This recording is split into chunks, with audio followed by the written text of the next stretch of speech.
ओम शांति। अपने प्यारे बच्चों के लिए ईश्वर का संदेश 17 जनवरी 2026। आज की मुरली का टाइटल है, बाबा ने कहा, मीठे बच्चे, जब यह भारत स्वर्ग था तब तुम घोर सोझरे में थे, अभी अंधियारा है, फिर सोझरे में चलो। प्रश्न, बाप अपने बच्चों को कौन सी एक कहानी सुनाने आए हैं? उत्तर, बाबा कहते, मीठे बच्चे, मैं तुम्हें 84 जन्मों की कहानी सुनाता हूँ। तुम जब पहले जन्म में थे तो एक ही दैवी धर्म था, फिर तुमने ही 2 युग के बाद बड़े बड़े मंदिर बनाए हैं, भक्ति शुरू की है। अभी तुम्हारा यह अंत के भी अंत का जन्म है। तुमने पुकारा, दुख हरता सुख करता आओ, अब मैं आया हूँ। गीत, आज अंधेरे में है इंसान। ओम शांति। तुम बच्चे जानते हो, अभी यह कलयुगी दुनिया है, सब अंधियारे में है।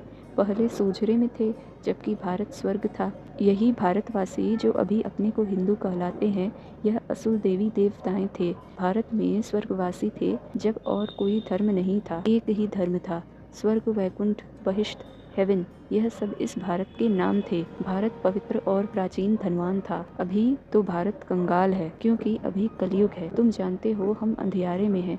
जब स्वर्ग में थे तो सोझरे में थे। स्वर्ग के राज्य राजेश्वर, राज्य राजेश्वरी श्री लक्ष्मी नारायण थे। उसको सुख धाम कहा जाता है। बाप से ही तुमको स्वर्ग का वर्षा लेना है, जिसको जीवन मुक्ति कहा जाता है। अभी तो सब जीवन बंध में है, खास भारत और आम दुनिया रावण की जेल में, शोक वाटिका में है। ऐसे नहीं, रावण सिर्फ लंका में था और राम भारत में था। उसने आकर सीता चुराई। यह तो सब है दंत कथाएं। गीता है मुख्य सर्व शास्त्र मयी शिरोमणि श्रीमत, अर्थात भगवान की सुनाई हुई है।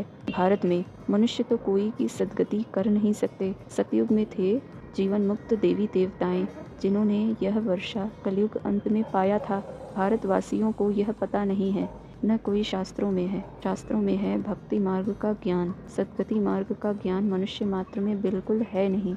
सब भक्ति सिखलाने वाले हैं, कहेंगे शास्त्र पढ़ो, दान पुण्य करो। यह भक्ति द्वापर से चली आती है। सतयुग और त्रेता में है ज्ञान की प्रारब्ध। बाप कहते हैं, हे बच्चों, तुम भारतवासी स्वर्गवासी थे, फिर तुम 84 जन्मों की सीढ़ी उतरते हो। सतो से रजो तमो में जरूर आना है। तुम देवताओं जैसा धनवान, ever happy, ever healthy wealthy कोई नहीं होता। भारत कितना साहूकार था, हीरे जवाहरात तो पत्थरों मिसल थे। 2 युग बाद भक्ति मार्ग में इतने बड़े बड़े मंदिर बनाते हैं। वह भी कितने भारी मंदिर बनाए। सोमनाथ का मंदिर बड़े से बड़ा था। सिर्फ एक मंदिर तो नहीं होगा ना, और भी राजाओं के मंदिर थे। कितना लूट कर ले गए हैं। बाप तुम बच्चों को स्मृति दिलाते हैं, तुमको कितना साहूकार बनाया था।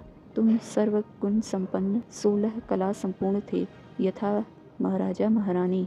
उन्हों को भगवान भगवती भी कह सकते हैं, परंतु बाप ने समझाया है, भगवान एक है, वह बाप है। सिर्फ ईश्वर व प्रभु कहने से भी याद नहीं आता कि वह सभी आत्माओं का बाप है। बाप कहानी बैठ सुनाते हैं। अभी तुम्हारे बहुत जन्मों के अंत का जन्म है। एक ही बात नहीं है, न कोई युद्ध का मैदान आदि है। भारतवासी यह भूल गए हैं कि उन्हों का राज्य था। सतयुग की आयु लंबी कर देने से बहुत दूर ले गए हैं। बाप आकर समझाते हैं, मनुष्य को भगवान नहीं कह सकते, मनुष्य किसी की सदगति नहीं कर सकते। कहावत है, सर्व का सदगति दाता, पतितों का पावन करता एक है। बाप समझाते हैं, इसमें कोई तकलीफ नहीं है। भक्ति मार्ग में कितनी तकलीफ है। राम राम जपते रोमांच खड़े हो जाते हैं, वह सब है भक्ति मार्ग। यह सूर्य चांद भी तुम जानते हो कि रोशनी करने वाले हैं। यह कोई देवताएं थोड़े ही हैं। वास्तव में ज्ञान सूर्य, ज्ञान चंद्रमा और ज्ञान सितारे हैं। उन्हों की महिमा है। वह फिर कह देते सूर्य देवताए नमः, उनको देवता समझ पानी देते हैं। तो बाप समझाते हैं, यह सब है भक्ति मार्ग, जो फिर भी होगा। पहले होती है अव्यभिचारी भक्ति, एक शिव बाबा की, फिर देवताओं की, फिर उतरते उतरते अभी तो देखो टिवाटे पर, यानी जहाँ 3 रास्ते मिलते हैं, टिवाटे पर भी मिट्टी का दीवा जगाए, तेल आदि डाल उनकी भी पूजा करते हैं। तत्वों की भी पूजा करते हैं। मनुष्यों के भी चित्र बनाए पूजते हैं। अब इनसे प्राप्ति तो कुछ भी नहीं होती। इन बातों को तुम बच्चे ही समझते हो। अच्छा, धारणा के लिए मुख्य सार।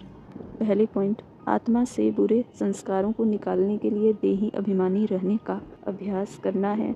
यह अंतिम 84वां जन्म है, वानप्रस्थ अवस्था है, इसलिए पुण्य आत्मा बनने की मेहनत करनी है। दूसरे पॉइंट, देह के सब संबंधों को छोड़ एक बाप को और राजाई को याद करना है। बीज और झाड़ का ज्ञान स्मरण कर सदा हर्षित रहना है। वरदान, उपराम और एवर रेडी बन।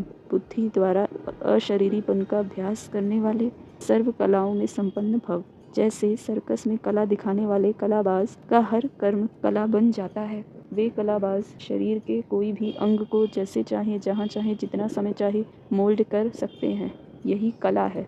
आप बच्चे बुद्धि को जब चाहो जितना समय जहाँ स्थित करने चाहो वहाँ स्थित कर लो। यही सबसे बड़ी कला है।